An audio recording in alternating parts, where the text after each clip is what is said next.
வணக்கம். மீன ராசினருக்கு இந்த ஜனவரி மாதம் புத்தாண்டு எப்படி இருக்குன்னு பார்ப்போம். ராசிலே சனி இருக்கார். தனிமை விரும்பியாக இருப்பீங்க. எல்லாட்டேருந்து விலகி போவீங்க, ஒதுங்கி போவீங்க.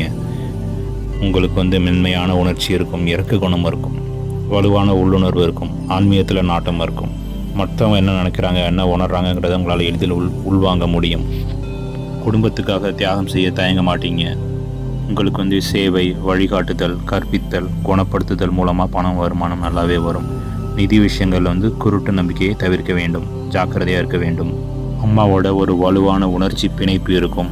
தாய் ஆன்மீக நாட்டம் உள்ளவங்களாக இருப்பாங்க. அமைதியாக இருக்கும் வீடு. குழந்தைகள் புத்திசாலியாக இருப்பாங்க. குழந்தை பாக்கியம் உண்டு. ஆன்மீகம் அல்லது கலையில் ரொம்ப ஆர்வமாக இருக்கும். குழந்தைங்களோட ரொம்ப நல்லா இருக்கும் உறவு.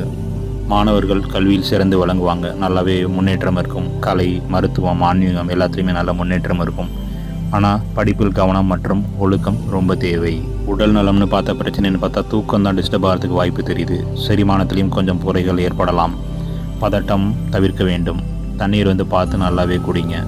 மற்றபடி பெரிய பாதிப்பு இல்லை. திருமணம் வாழ்க்கை நல்லாவே இருக்கும். உணர்ச்சி ரீதியாக ரொம்ப ஆழமாக இருக்கும். நல்ல கணவன் அல்லது மனைவியோட ஆதரவு ரொம்ப நல்லாவே இருக்கும். ரொம்ப தியாகம் பண்ணுறதையும் உணர்ச்சி ரீதியாக உங்கள் வாழ்க்கை துணையை ரொம்ப சார்ந்து இருக்கிறதையும் நீங்கள் தவிர்க்கிறது நல்லது. வேலை செய்கிற இடத்துல முன்னேற்றம் நார்மலாகவே இருக்கும். குறிப்பாக உங்களுக்கு கற்பித்தல், குணப்படுத்துதல், ஆலோசனை, ஆன்மீக சேவை இதெல்லாம் நீங்கள் பண்ணிங்கன்னா உங்களுக்கு அதில் நல்ல வெற்றி கிடைக்கும்.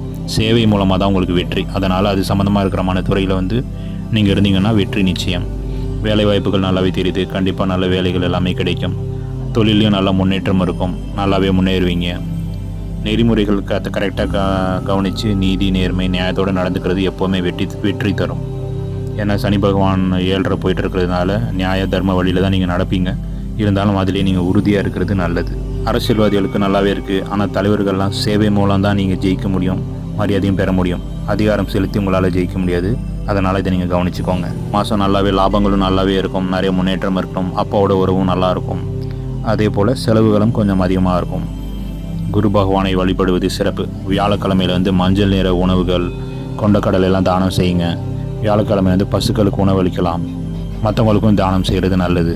சேவை தான் உங்களுக்கு பெரிய பாதுகாப்பு. எதிர்பார்ப்பு எதுவுமே இல்லாமல் மற்றவங்களுக்கு உங்களால் முடிஞ்ச உதவிகள், நன்மை, சேவையெல்லாம் செய்யுங்க. அது உங்களை எப்போவுமே உங்களை காப்பாற்றும். இறை வழிபாடு உங்களை தானம் பண்ணுங்க. எவ்வளோ பண்ணுறீங்களோ நல்லது. குறைந்தபட்சம் 3 to 8 பேர் வரைக்கும் பண்ணலாம். பண்ணால் அது 7.5 சனியின் தாக்கத்தை இது குறைக்கும்.